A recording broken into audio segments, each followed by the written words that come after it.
Saudara-saudara yang kasih dalam Tuhan, pada hari ini kita akan belajar firman Tuhan. Sebetulnya malam ini diumumkan untuk mahasiswa dan ex-mahasiswa. Tapi kenyataan yang datang, ya betul, ya ada salah. Tua-tua itu wong semua ex kok, ya toh. Lulus gak masalah dong. Wong X kok ya bekas. Menginjak fakultas, jebol. Gak apa-apa. Saya sendiri ya X kok bekas mahasiswa. Dan yang kecil-kecil ini belum, tapi dia punya iman mahasiswa. Jadi yang datang ini saya sampai bingung tadi. Loh ini kok bukan mahasiswa, saya bilang. Tapi saya baca mahasiswa dan ex-mahasiswa. Jadi ya, oh boleh, saya bilang. Mari saudara-saudara kita belajar akan firman Tuhan di dalam Filipi pasal yang ketiga. Filipi pasal 3. Kita belajar daripada ambisi seorang pemuda. Karena bicaranya mahasiswa toh. Ya, saya bicaranya perkara pemuda. Hanya yang tua-tua. Imannya muda. Ya toh, enggak apa-apa, biarin. Ambisi seorang pemuda. Mari kita baca di dalam Filipi pasal yang ketiga mulai 1b. Menuliskan hal ini lagi kepadamu tidaklah berat bagiku dan memberi kepastian kepadamu. Hati-hatilah terhadap anjing-anjing. Hati-hatilah terhadap pekerja-pekerja yang jahat. Hati-hatilah terhadap penyunat-penyunat yang palsu. Karena kitalah orang-orang bersunat yang beribadah oleh Roh Allah dan bermegah dalam Kristus Yesus. Dan tidak menaruh percaya pada hal-hal yang lahiriah. Sekalipun aku juga ada alasan untuk menaruh percaya pada hal-hal lahiriah. Sampai di sini dulu. Kalau kita perhatikan apa yang ditulis oleh Rasul Paulus ini saudara. Dia adalah seorang rasul yang dipakai Tuhan setelah dia menyelesaikan ambisinya sebagai seorang pemuda. Sebagai seorang pemuda, lumrah kalau punya ambisi. Sebab, kalau pemuda tidak punya ambisi, tidak bakal diambil mantu. Loh iya toh? Mana orang tua mau punya mantu, tidak punya ambisi. Kayak ketela kasih nyawa. Tutuk mantu. Ya, tidak mau. Tapi harus punya ambisi. Paulus, seorang pemuda yang brilian, luar biasa, jagoan, pintar. Sebabnya apa? Sebab dia sekolah sama guru Gamaliel adalah guru yang paling terkenal di seluruh Israel. Dan dia lulus menjadi seorang Farisi. Seorang Farisi adalah seorang ahli, seorang cendekiawan yang menduduki kedudukan tertinggi di Yerusalem. Dan dia adalah pelaku hukum yang ketat luar biasa. Dia berani diadu dengan siapa saja. Pokoknya setiap hukum Taurat dilakukan dengan setia. Saya yakin kalau Paulus zaman sekarang pasti tidak kalah sama Einstein. Tapi di Israel, sekolah mahasiswanya yang paling jagoan itu adalah sekolah di Gamaliel itu, saudara tahu. Tapi zaman sekarang ilmu pengetahuan sudah berkembang demikian rupa. Maka jikalau pada malam hari ini banyak mahasiswa di tempat ini dan ex-mahasiswa, jadi kita harus belajar, saudara. Biarpun kita punya umur sudah tambah, tapi ambisi untuk mencapai sesuatu itu jangan putus. Sebab kenyataan orang-orang Kristen itu kalau punya ambisi, percaya, punya iman. Sebab iman itu adalah percayakan sesuatu yang tidak kelihatan. Kira-kira kalau orang ambisi itu, ambisi sesuatu yang kelihatan atau yang belum kelihatan? Hah? Ya belum kelihatan, belum jadi. Kalau sudah kelihatan, sudah punya kamu, kira-kira kamu ambisi lagi tidak? Nah, yang jawab malah anak kecil itu. Iman mahasiswa. Soalnya apa, saudara? Ini buktinya. Ini ex-mahasiswanya sudah banyak. Waktu laki-laki itu jatuh cinta sama kamu belum dapat. Ngapap enggak? Hujan angin datang enggak? Apa enggak? Lalu saudara kasih tahu yang perempuan, hujan angin jangan datang, enggak apa-apa. Loh, betul enggak? Tapi setelah jadi kejadian, sudah sawit, lalu hujan sedikit, Pak, antar aku sih Pak, hujan.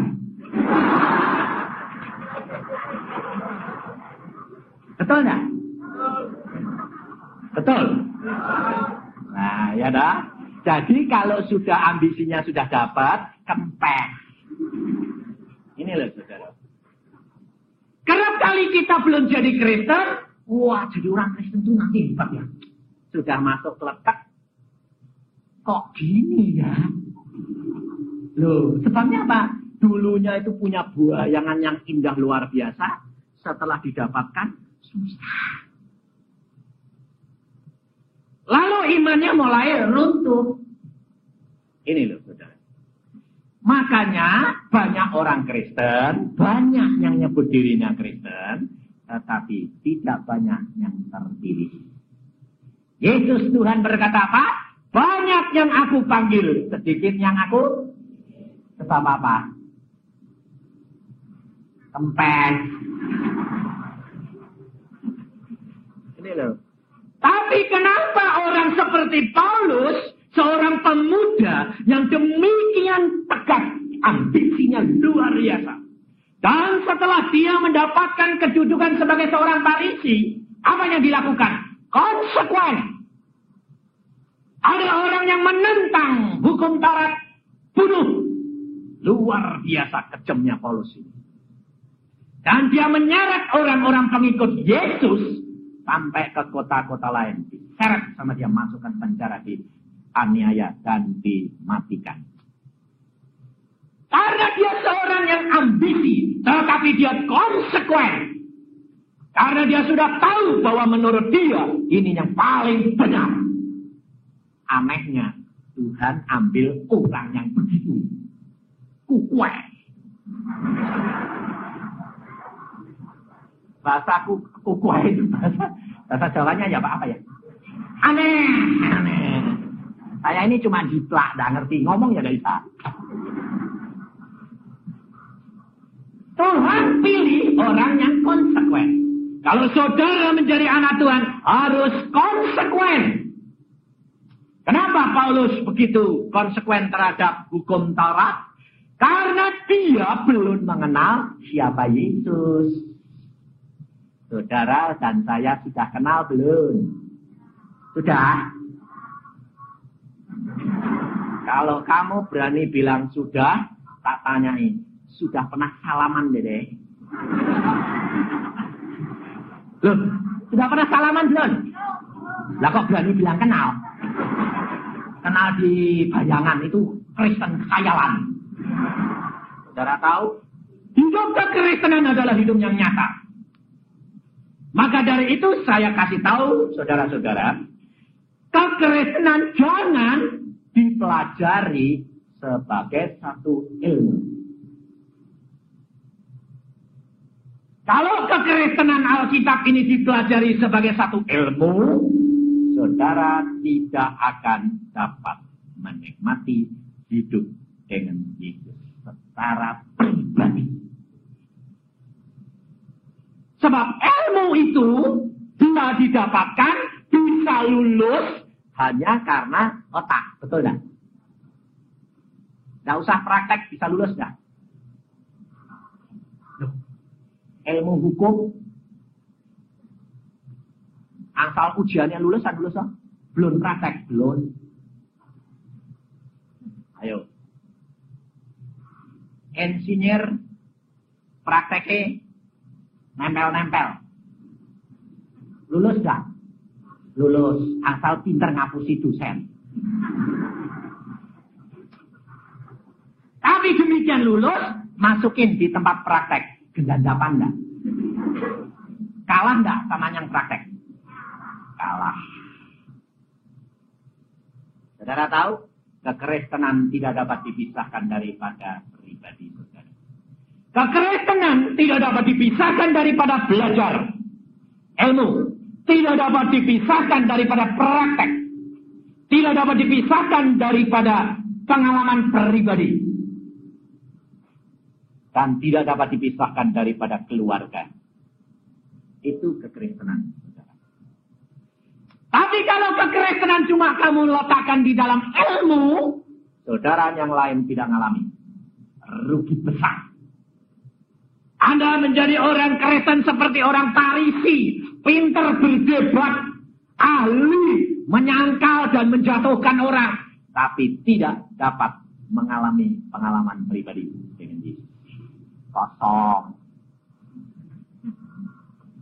Sebab apa? Yesus berkata, Tuhan, engkau memuliakan aku hanya dengan mulutmu, tapi hatimu jauh daripada. Sebab apa? Sebab ini saya alami. Saya itu asal ketemu bapak saya, bapakku dewek. Bapak saya itu majelis, dan dia ahli Alkitab, belajar Alkitab berpuluh-puluh tahun.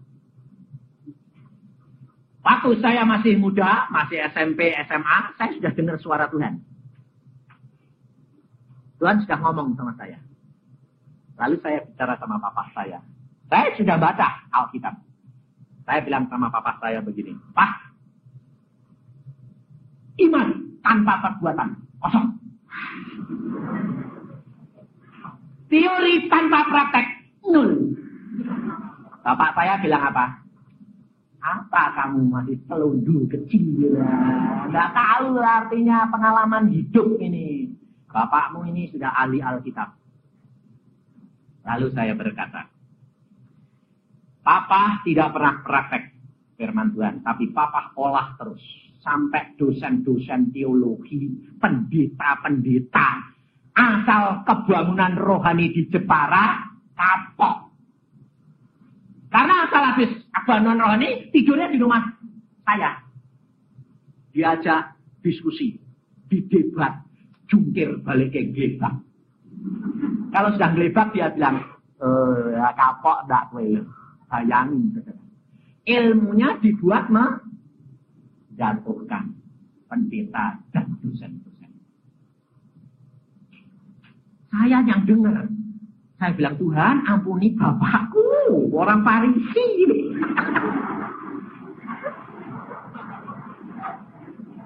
Winternya luar biasa, ditekak-tekuk, tekak-tekuk, gebek. Saya sampai heran, profesor, doktor, bicara sama dia, dia sejawab. Sampai profesor doktor bilang apa? Om ini harus ngajar di sekolah Alkitab. Saya bilang, pendeta, kalau Papa ngajar sekolah Alkitab, nanti murid-muridnya jungkir balik.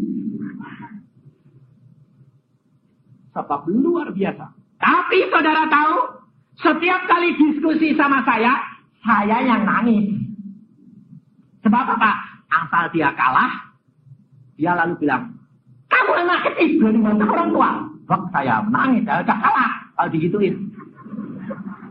Sebabnya saya bantahnya bukan karena teori, tapi praktek. Sebab saya dengar dia sendiri, Tuhan Yesus yang ngajar saya. Praktek.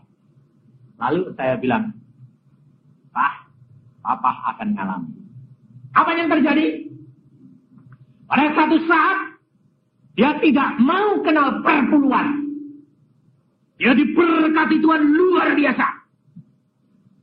Boleh dikatakan satu Jepara itu terkaya. Luar biasa. Karena dia menguasai seluruh pulau Sumatera. Tapi apa terjadi? Saya berkata, firman Tuhan berkata, harta benda adalah bagian berkat daripada Allah untukmu.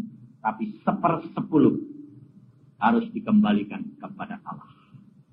Sebab apa? Saya dikasih jajan sekolah sama ayah saya. Tuhan berkata, potong 1/10. Saya bilang, Tuhan, jajannya pas-pasan kok 1/10 dipotong. Dan aku belum kerja. Kapan lagi kamu belajar kalau tidak mulai sekarang? Kalau aku potong 1/10, jajanku kurang. Saya bilang, aku sanggup mencukupkan segala perkara. Saya bilang, oke, saya nurut. Saya orangnya rasional, saudara. Sebab kalau tidak rasional, nggak bakal jadi dokter gigi. Nah, kalau percaya. Ini dijabut ini. Lah, yang percaya apa? Ya rasional bukti. Nah, dosen saya dulu setengah mati loh sama saya. Sebab saya itu nakalnya luar biasa kalau di mahasiswa. Prinsip saya apa? Mumpung jadi mahasiswa, ngerjai sing wangel-angel, salah digantung dosen ini. Saya itu orang nakal. Gujinya malang melintang di sini di dalam rahang. Dan dosen berkata, ini bisa dipotong enggak? Saya lihat, wah ini bahaya ini. Kalau keliwat titik motongnya rahangnya berdua. Padahal dipatah segini. 3 cm kali 2 cm bayangin. Buka. Pas saya lihat masalah itu, dosennya bagian siruh saya bilang, Bu, buka saja Bu. Wah ini resikonya putus. Saya pikir, asal hati-hati ya enggak apa-apa. Terus saya bilang gini, kapan lagi Bu dapat kasus ini? 1000 enggak 1. Lalu dia bilang, ya betul ya. Pikir saya, kayak putus kue yang digantung. Aku sing kerja, aku tuh pengalaman. Tapi dia salah kue yang digantung. Ya betul enggak? Tapi kalau kamu sudah jadi dokter, ngoperasi putus, namamu tanggung berat.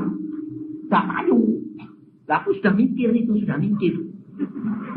Mumpung judung jadi masih dosen, belum praktek, kerjain sing aneh-aneh. Nanti kalau sudah butuh praktek dewek, semua sing angel, lihat kan tes tinggi. Ya dah. Lalu dosennya bilang, kamu berani ngerjain? Berani aja. Tapi buktikan, ya gini Bu. Ya sudah kerjain. Percaya beneran, tua tayo. Sungguh bukan putus rahangnya, putus sarate semua. Jadi separuh ini baal terus tebel, hilang semua. Lah di situ ibu gurunya, dosennya bilang gini, wah ini kue kurang ajar. Aku bilang, loh Bu, ini kan konsekuensi, saya bilang. Pikir saya, oh jadi besok risikonya gini. Lalu di situ saya berdoa, saudara tahu. Saya berkata apa? Tuhan, ini kasus akan aku temui di dalam praktek. Secara ilmu kedokteran, seluruh separuh rahang mati dan baal terus seumur hidup. Tapi aku percaya engkau sanggup lakukan segala perkara. Tuhan ngomong, kalau engkau percaya, aku sanggup menyambung. Amin. Wah, saya itu orangnya gila-gilaan. Kalau Tuhan sudah ngomong, sudah tangkap jam. Saya ngomong sama profesoran dosen saya. Bu, bisa nyambung. Dia bilang, bagaimana caranya nyambung? Saya kasih obat, saya berdoa. Mesti nyambung. Teori mana? Teoriku. Tapi gak punya data. Memang gak ada data. Datanya apa? Uang sepotong sak hilang semua. Lalu saya bilang, ya coba buktiin. Boleh.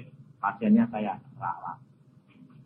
Saya berdoa, Tuhan kasih apa? Kasih vitamin ini, kasih vitamin ini. Oke, saya doakan. Pak, bilang ya Pak, sembuh Pak, sembuh Pak, sembuh Pak. Percaya, sembuh Pak. Lalu saudara tahu tiap minggu dia datang terus.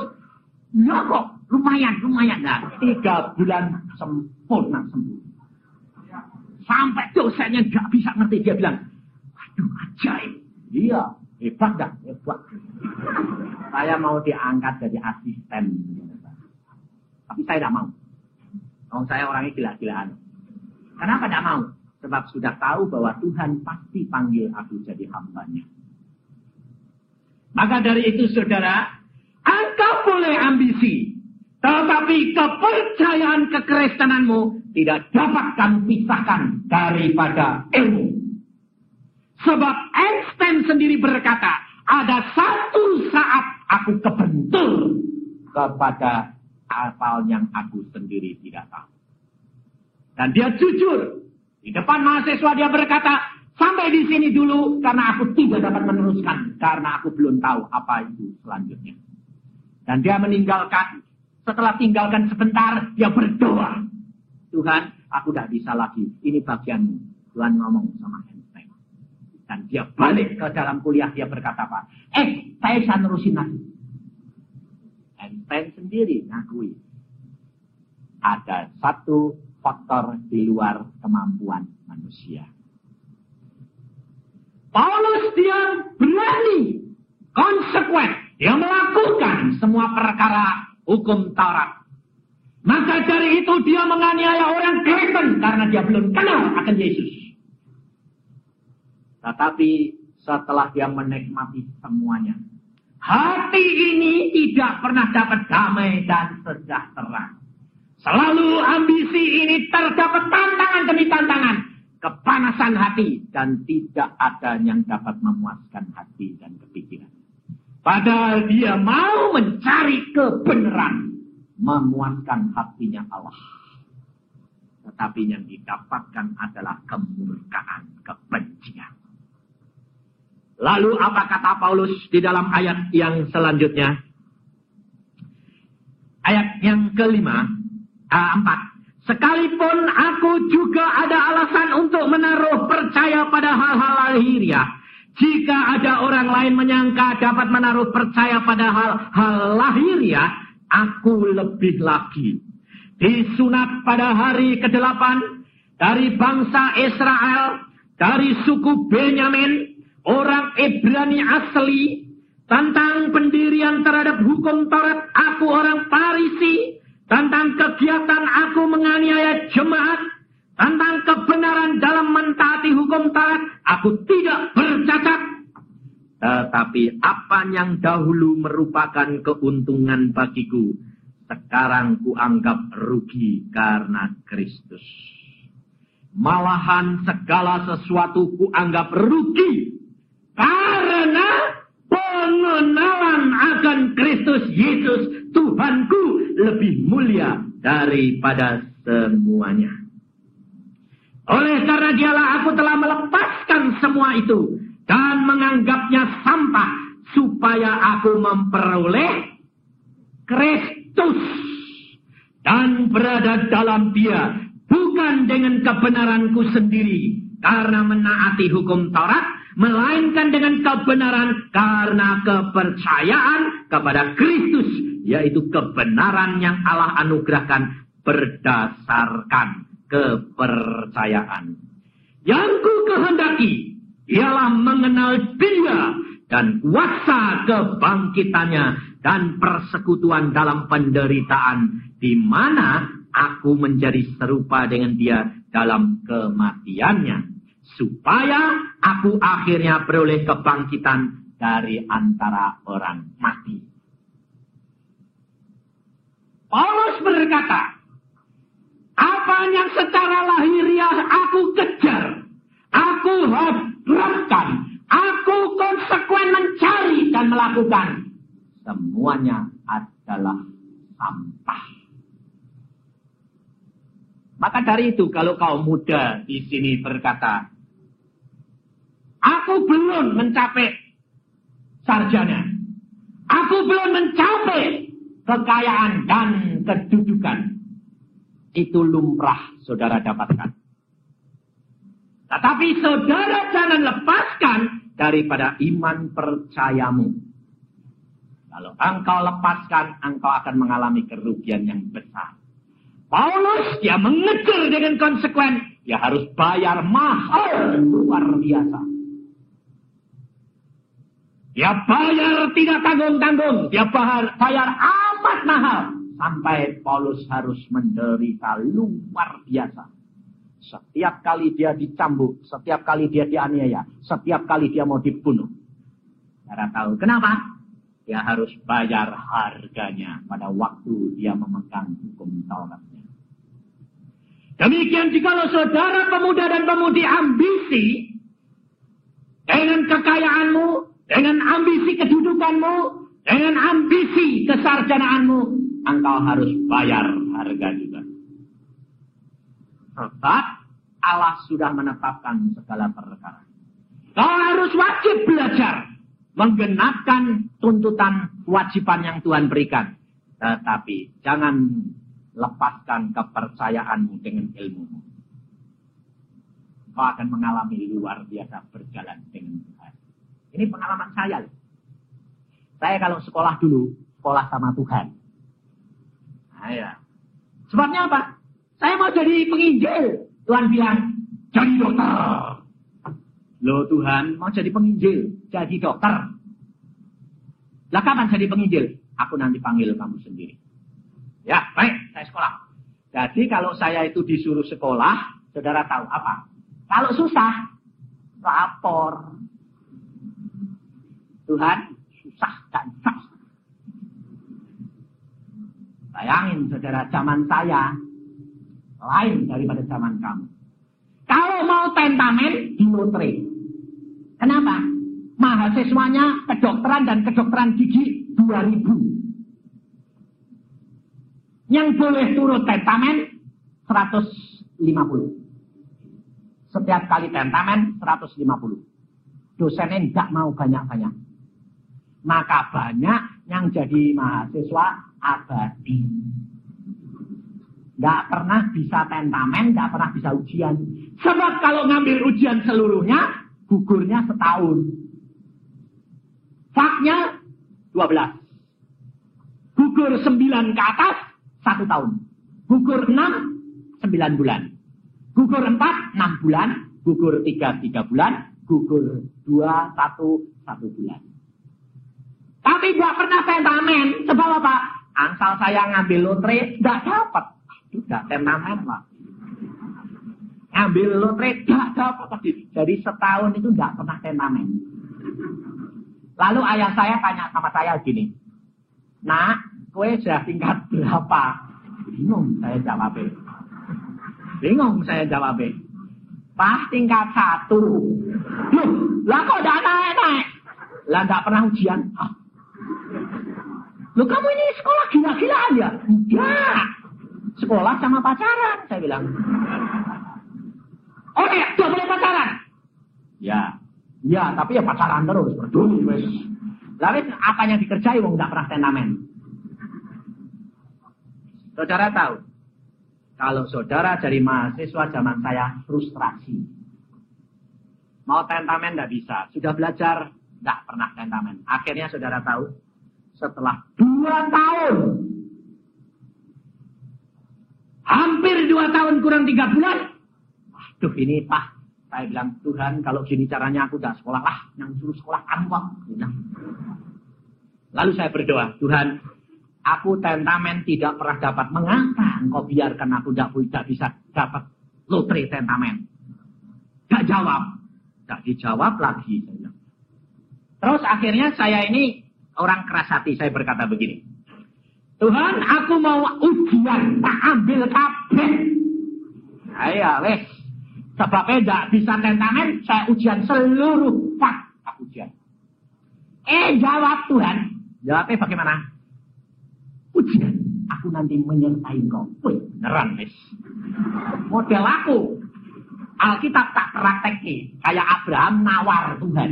Saya bilang, Tuhan, engkau jadi beserta dengan aku? Ya. Aku tidak mau jatuh setahun. Jatuh setahun, metu. Aku lahap. Lalu Tuhan bilang apa? Tidak. Dia bilang tidak, tak tawar. 9 bulan, ia tidak mau. Tuhan bilang, tidak. Beneran, sepesan meneh. 6 bulan, ia tidak mau. Enggak. Saudara tahu, saya berdoa.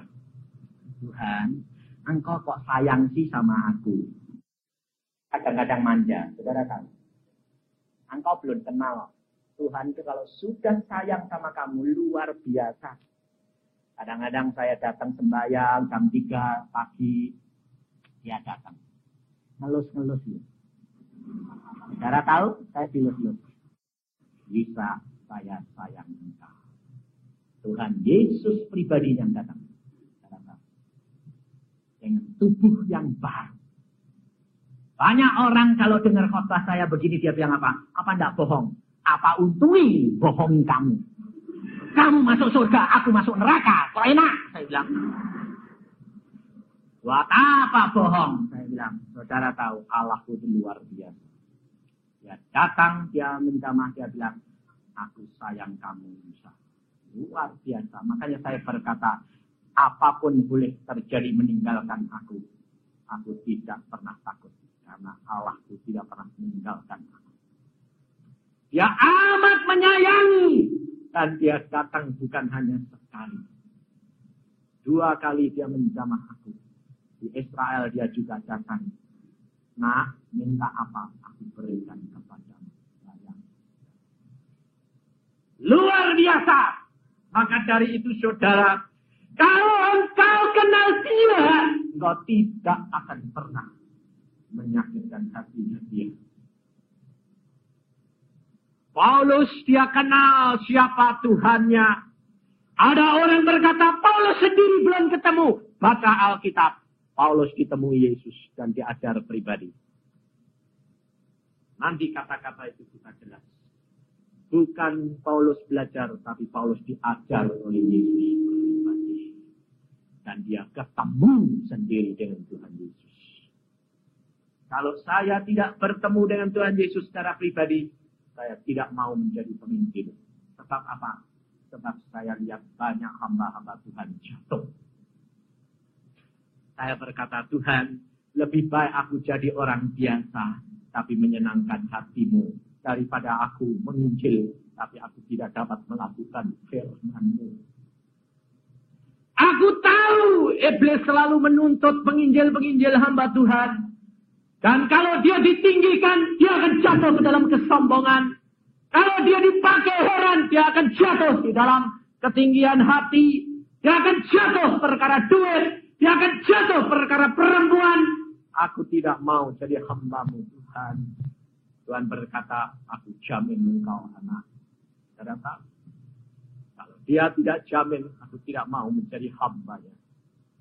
Karena saya tahu, saya tidak akan mampu. Maka dari itu saudara, kenapa dia jadikan aku seorang dokter? Karena dia tahu supaya aku tidak merasa sombong lagi. Semuanya sia-sia dan kosong. Seorang yang belum pernah jadi sarjana, kepingin jadi sarjana. Setelah dapat apa yang didapatkan? Semua kosong. Seorang yang tidak kaya, kepingin jadi orang kaya. Tanya orang kaya. Semuanya kosong, betul kan? Semua kosong, tidak ada amin. Maka dari itu saudara, engkau harus mengenal Tuhanmu. Kau belajar. Waktu saya katakan sama Tuhan, Tuhan, aku minta engkau sekali lagi seperti Abraham.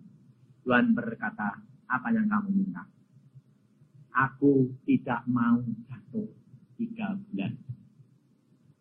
Tuhan berkata, baik, aku lakukan apa yang kau minta. Engkau hanya jatuh 1 bulan. Saya bilang, amin. Waktu saya ujian, saudara tahu, semuanya lisan. Lisan dengan profesor. Dan profesornya killer semuanya. Zaman saya, saudara tahu, kalau ujian, dia tuh. Tidak satu-satu. diadu. Kedokteran gigi, pertanian, hewan. Satu, diadu. Yang paling pintar lulus. Saya tahu. Waktu saya maju, saya malamnya belum selesai belajarnya, saya nangis. Tuhan, diadu Tuhan. Kalah aku nanti, gepeng ini aku, payah ini. Lalu Tuhan berkata, jangan takut, aku beserta dengan engkau. Wah, amin. Lalu saya nakal. Kalau saya itu sudah digituin, saya nakal. Nakalnya apa? Yang keluar halaman berapa sih Tuhan? Tak tanyain. Dan Tuhan berkata, yang untuk pertanyaanmu, halaman segini sama halaman segini. Sing 2 halaman tak apalke. Wah, ini orang. Iya. Habis, dia yang ngomong. Dia Allah yang maha kuasa. Waktu saya sudah hafal itu, saya sudah belajar, saudara tahu, saya bersama dengan teman-teman semua tanya, kamu belajar apa? Aku belajar halaman ini sama ini. Loh, kok itu gantung di? Kenapa? 15 tahun pertanyaan itu tidak pernah keluar. Hah? Masa? Wah, ini pikiran lalu deg-degan. Iya Tuhan, mesti ngomong loh Tuhan. Lalu suara bilang, yo dek Tuhan, dek orang mati. Tuhan enggak. Tapi saya bilang, Tuhan yang sudah janji kok. Terus akhirnya saya tidak mau kumpul sama mereka. Saya menyendiri. Sebabnya apa? Enggak mau dengar mereka. Nanti imanku rontok. Jadi saya diam saja ngomong sama Tuhan. Tuhan, semua belajarnya pinter-pinter. Aku tidak mau dengar supaya aku jangan rontok. Aku harap engkau aja kok ya Tuhan. Nah, ngerayu Tuhan lagi. Ya Tuhan ya, bantu lo ya. Aku ini deg-degan Tuhan, deg-degan bener. Dia bilang. Waktu panggil saudara tahu ini jantung rasanya mau copot. Saya bilang, Tuhan takut. Aku bilang gitu. Dan saudara tahu saya berdoanya bagaimana? Tuhan pegangi jantungku. Aku tak kuat. Saudara tahu demikian saya masuk ke pintu dosen. Apa yang terjadi? Jantung saya itu tenangnya kayak minum obat penenang. Normal. Saya tahu Allahku bersama dengan aku. Gak ada ketakutan sedikit pun. Dosennya apa? Bawa pen kecil sama tangkong. Lalu mahasiswa dijejer 4. Lalu dia bilang, saya sudah siap pen. Saya sudah siap asap. Rokok, tabako, ini untuk penenang. Jadi yang nggak bisa, nanti saya tiup. Kalau keluar keringat, tak pen. Sayang. Saya pada waktu nggak takut. Karena apa? Sudah yakin sama Tuhan. Tapi ya nggak berani gini. Habis kalau gitu kan nanti saya yang pertama ditanya. Akan repot. Saya diem. Pikir saya, cari-cari ya lumayan. Lalu saya klaim, Tuhan, tadi malam kau ngomong loh, yang keluar cuma 2 halaman. Jangan luweh loh, luweh tak iso. Oh. Saudara tahu dosennya ngomong apa? Saya tahu, mahasiswa kerap kali spekulasi belajarnya. Madiuk saya. Aku lagi salah lagi nih, mati aku. Saya tahu kamu spekulasi. Saya ya tidak berani gini. Betul tidak? Aku tidak jawab, aku gini tidak tahu masa bodoh. Tidak tahu yang 3 jawab apa. Lalu saudara tahu, hari ini saya mau tanya yang tidak pernah mahasiswa pelajari. Aku sudah mulai macet nih. Jangan-jangan ini.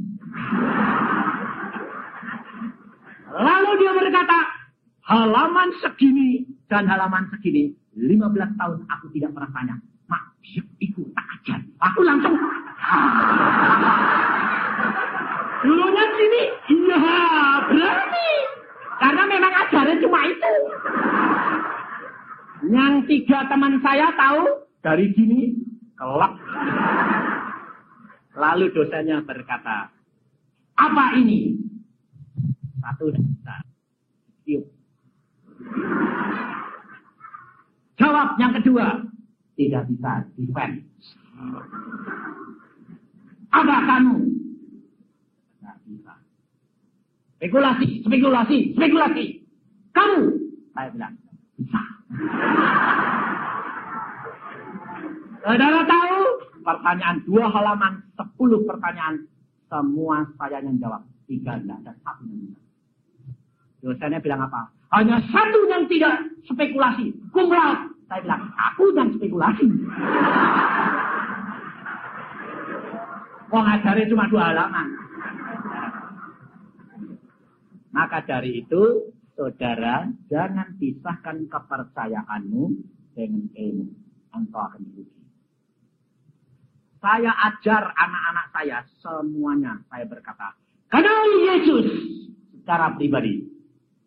Berbicara dengan dia. Minta pimpinan dia. Alkitab yang ajar. Roh Kudus akan memimpin engkau dalam seluruh kebenaran. Kebenaran pertanyaan, kebenaran segala. Allah sanggup lakukan. Tapi belajar sungguh-sungguh. Sebab kalau kamu tidak belajar, mencobai Tuhan. Kalau kamu belajar, kamu tidak bisa. Bagiannya Tuhan. Tuhan yang menangguhkan. Sebab kita ini terbatas. Tak mampu menyelesaikan semua pelajaran. Jujur. Mahasiswa itu loh terus terang. Bisa ngabisin semua buku literatur? Bohong. Tak bisa toh? Ini anak didik saya ini insinyur handok. Loko ini bisa enggak? Tak bisa enggak? Tak bisa. Sudah lulus tapi saudara tahu? Tak bisa. Dan saya sekolah kedokteran gigi tidak punya buku.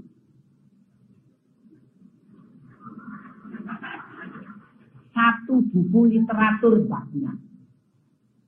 Aneh enggak? Sebab kenapa? Sebab saya sudah tahu mau jadi penginjil. Tidak mau beli buku. Kalau mau belajar ke perpustakaan. Tidak punya buku tapi ke perpustakaan. Ngajak teman-teman. Kenapa? Karena aku tidak bisa Inggris. Jadi teman-teman yang pintar, yuk, ajar kelompok. Dia yang baca, aku suruh terjemahin, ajak diskusi.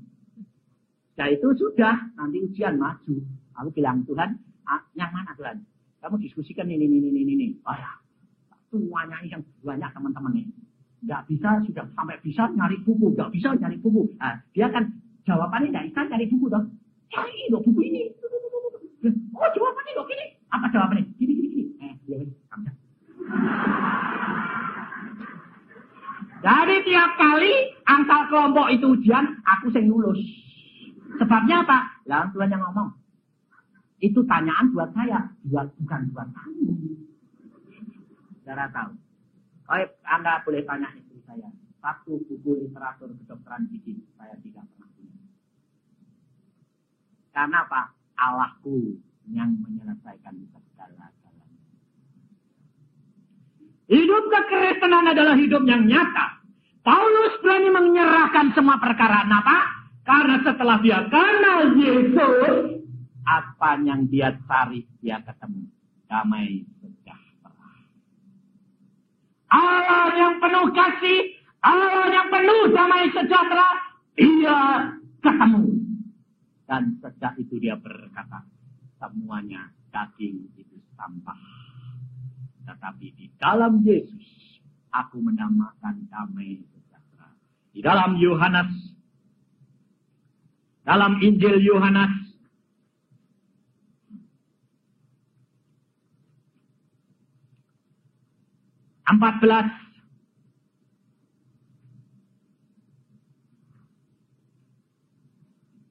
ayat 27.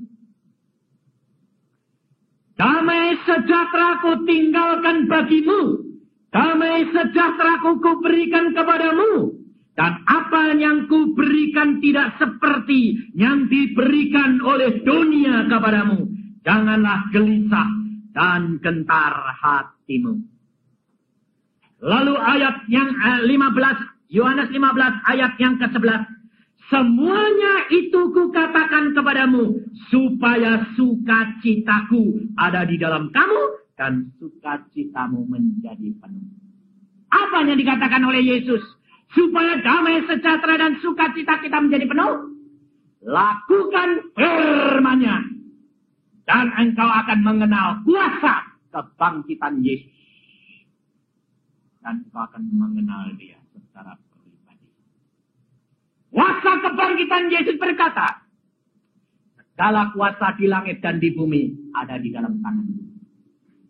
Aku menyertai kau sampai ke kesudahan alam. Kita tidak perlu takut dan khawatir menghadapi masa depan. Allah sudah menetapkan segala-galanya. Tidak usah takut di dalam sekolah. Allah menetapkan segala-galanya. Anak-anak saya tidak ada yang takut sekolah. Kenapa? Dia kenal Yesus Tuhannya. Satu, saya mau tambahkan sedikit supaya mahasiswa di sini kuat. Anak saya 86 barusan masuk Fakultas Pariangan. Dan setelah dia lulus SMA, dia berkata, "Pak, aku masuk mana?" Berdoa, tanya bapakmu yang di surga. Waktu dia berdoa, dia berkata, Tuhan berkata, kamu masuk Pariangan, tidak ke luar negeri seperti kakakmu. Baik Tuhan.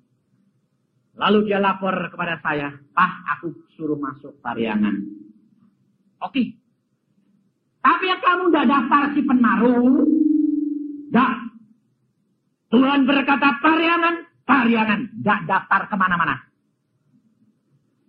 Istri saya kasih tahu anakmu itu, kalau udah diterima di sini ya, di tempat sana. Loh, kamu ini percaya enggak? Dia itu ngomong, ya dek, ngomong Tuhan ngomong, ya udah. Bayangin saudara, saya sebagai bapak ngajar gitu, istri takut.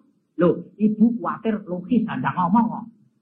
Lalu saya berkata gini, Den, saya panggil anak, Den, yakin Tuhan ngomong? Tuhan ngomong. Lalu tidak daftar, enggak, adik tidak diterima, dia bisa sekolah.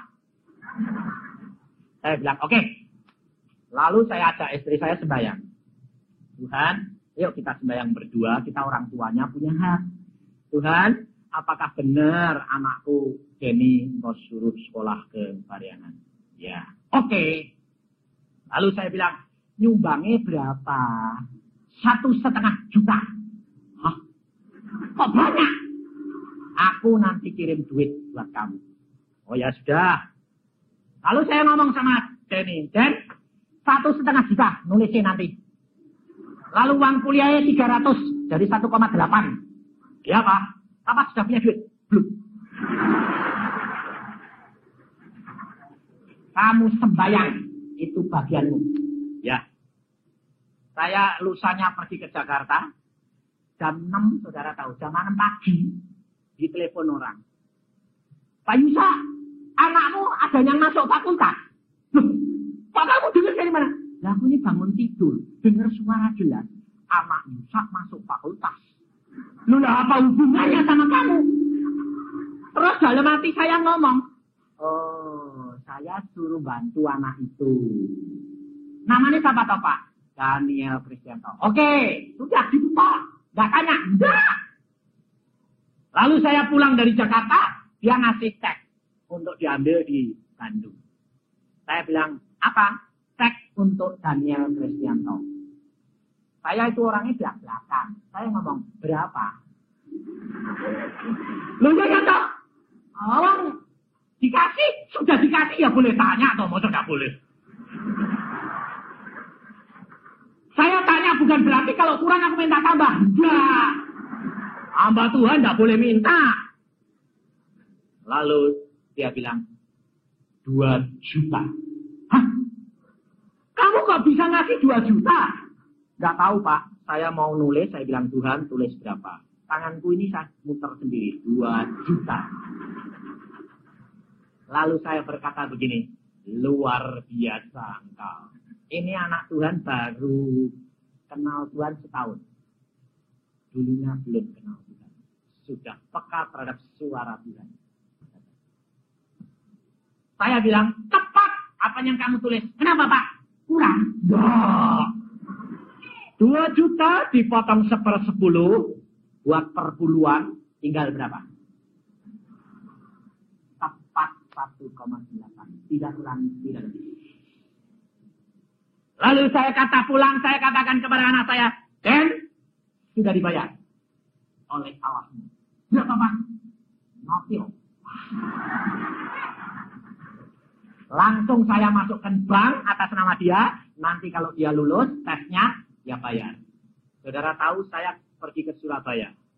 Pulang dari Surabaya saya langsung disapa sama istri saya. Saya bawa kaset dari Surabaya. Kasetnya disetel. Persis saya bersaksi Denny dapat persembahan dan dia menurut Tuhan akan masuk Pariangan. Langsung bilang, ada apa? Wah itu wani mati. Ada apa? Wong belum diterima anakmu kok wis saksi. Nanti kalau udah diterima, sing malu siapa? Tuhan, saya bilang. Loh, betul enggak? Yang malu kan dia. Peduli anak, dia ngomong kok. Wong aku kenal dia itu siapa? Tuhanku, saya bilang. Coba kamu tanya anakmu. Lah saya kan jadi penasaran, saya tanya.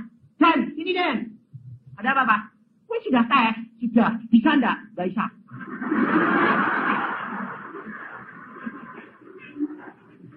Saya tanya. Susah Pak. Lah ini apa enggak deg-degan? Wong Surabaya nanti piye itu? Tak pusing. Tapi Tuhan Allah kita bukan Allah yang pencipta. Saya tanya, gak bisa, gak. Tapi mau isi semua enggak? Tak isi. Loh, darah iso kok mau isi. Lah ya, apa pasti ngajari kok. Aku sudah belajar, sekarang aku belajar ngadepi tes. Waduh, susahnya luar biasa. Temanku juara-juara kelas gak bisa, Pak. Lah terus, aku cuma bisa 1/3.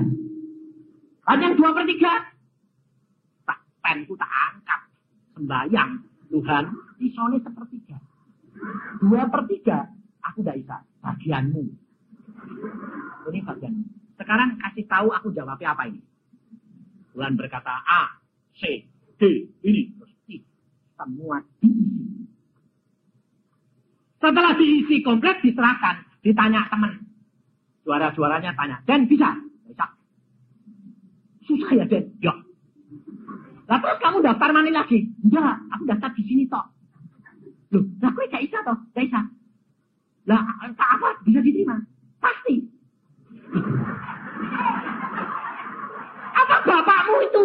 Loh, bapakku yang ngomong kok. Oh, bapakmu dosen. Hah? Bapakku penginjil. Loh, lah kok bisa diterima? Bapakku sing surga ngomong. Oh. Pikirnya sinting. Saudara tahu? Semua temannya tidak ada yang diterima. Hanya 2 orang atau 3 orang. Seluruh kelas. Yang nyumbang 4 juta tidak diterima. Kenapa? Karena yang ngoreksi komputer, bukan manusia. Dosen berkata, kali ini yang mengoreksi komputer. Kalau komputer bilang lulus, lulus. Kalau tidak, coret. Anak saya pulang dikasih tahu bilang apa? Tuhan, sing reksa komputer. Ampuni Tuhan, aku tidak bisa. Sing 2-3 kue sing gawe lu. Tak lulus, engkau sing malu. Dan engkau sudah bicara, aku pasti sekolah di sini. Sekarang aku minta dalam nama Tuhan Yesus. Aku perintahkan komputer. Keluarkan nama Daniel. Lulus. Saudara tahu? Waktu kita mau jalan-jalan ke negeri Belanda. Seluruh keluarga. Karena ada seorang yang mendorong kami harus pergi ke luar negeri. Dibiayai seluruhnya. Dengan jumlah 14 juta. Disuruh jalan-jalan 1 bulan. Mana ada? Lalu saya berdoa, Den, kita mau berangkat, Den. Pengumumannya kapan? Tanggal 20 pas diumumkan di koran. Nah kita mau berangkat, piye? Ayo kita sembahyang. Tuhan, cepetin sih Tuhan. Supaya kita berangkat itu sudah ada pengumuman Denny. Sudah daftar. Kemarin saya baca tanggal 20. Lusa keluar pengumumannya tanggal 14. Dipercepat seminggu. Setelah keluar, saya teriak pagi-pagi jam 6. Dan, namamu nomor berapa? Nomor ini. Keluar di tingkatan yang di atas. Keluar dan diterima. Daftar, temannya bilang, oh diterima Den, terima. Gak ada Isa. Ya, aku kan sudah bilang, bapakku. Dia bilang, aneh ya Den. Ya, aku yang juara wae gak diterima. Sumbanganku 4 juta, gak diterima. Fakultasnya kesugen. Dia bilang itu. Tapi dia berkata apa? Bukan aku, tapi bapakku yang menetapkan segalanya. Saudara tahu? Hidup kekristenan tidak dapat dipisahkan daripada ilmu. Tidak dapat dipisahkan daripada kasih keluarga. Tidak dapat dipisahkan daripada kebahagiaan hidup. Hidup di dalam dunia yang dicari adalah bahagia dan damai sejahtera. Hanya ada di dalam Yesus Kristus. Amin. Mari kita berdoa.